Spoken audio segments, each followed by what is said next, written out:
गरम दिन हो किंबा कोनोसी पार्टी आम हाथ को प्रथमे कौन आसे गोटे ठंडा कोल्ड ड्रिंक्स बोतल आमे भाबू यह आम शोष मेंटेब एवं शांति दब किंतु आपण जानती कि जहाकू आपण शोष मेंटेबा पई पिउछंती ताहा प्रकृत रे आपणक शरीर को भीतरु खाई जाउछे। आज रे वीडियो रे आमे जानिबा कोल्ड ड्रिंक्स किपरि एक मीठा विष भଳି काम करे एवं काहेकि साधा पानी ही होउछि आपणकर प्रकृत बंधु।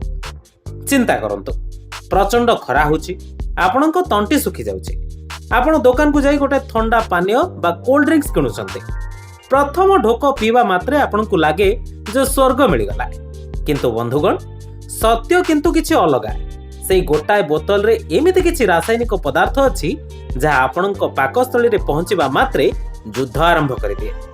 आमे केवल स्वाद देखु किंतु शरीर भितरर कष्ट को देखि पारुना। आपण जानी आश्चर्य हेबे जे गोटाए छोट कोल्ड ड्रिंक्स बोतल रे पाखापाखि 10 चामच चीनी थाए।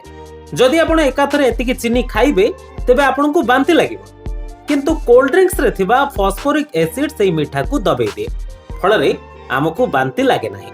यह रक्त रे मिसिबा मात्रे आपनक सुगर लेवल को हठात बढ़ाई दिए जहा भविष्यत रे डायबिटीज बा मधुमेहर मुख्य कारण साजे। जेतेबेले एते मात्रा रे चीनी आम शरीर को जाए आमर लिवर बा कलिजा ताकू संभाली पारे नै बाध्य होई लिवर से अत्यधिक चीनी को चर्बी फैट रे परिणत करि दे। एहा द्वारा फैटी लिवर पेट बढ़िबा एवं मोटापण भली समस्या देखा दिए। किछि समय पई आपन को शक्ति मिले सत किंतु किछि समय परे आपण आहुरी अलसुआ एवं दुर्बल अनुभव करते एहाकू सुगर क्रैश कहा जाय।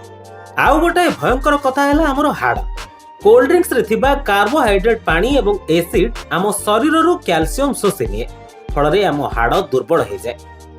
आजिकली अल्प बयस रु पिलामानक हाड़ भांगिबा किंबा आंठु गंठी बिंधा हेबार यह एक मुख्य कारण।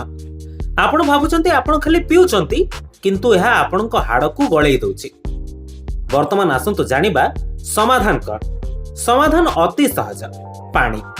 पानी केवल आम शोष मेंटाएनी यह आम शरीर रु विषाक्त पदार्थ बा टॉक्सिन को परिश्रा माध्यम रे बाहर कर दिए।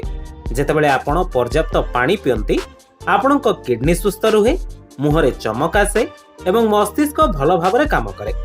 पानी रे कौनसी कैलोरी न थाए तेणु ओजन बढ़िबार मध्य भय नाही। जदि आपणको साधा पानी पीवा को भल लागुनी तबे कोल्ड ड्रिंक्स बदल रे लेंबू शरबत घोल दही किंबा माठिया पानी पियंतु। एगुड़िक प्राकृतिक एवं शरीर पई अमृत समान।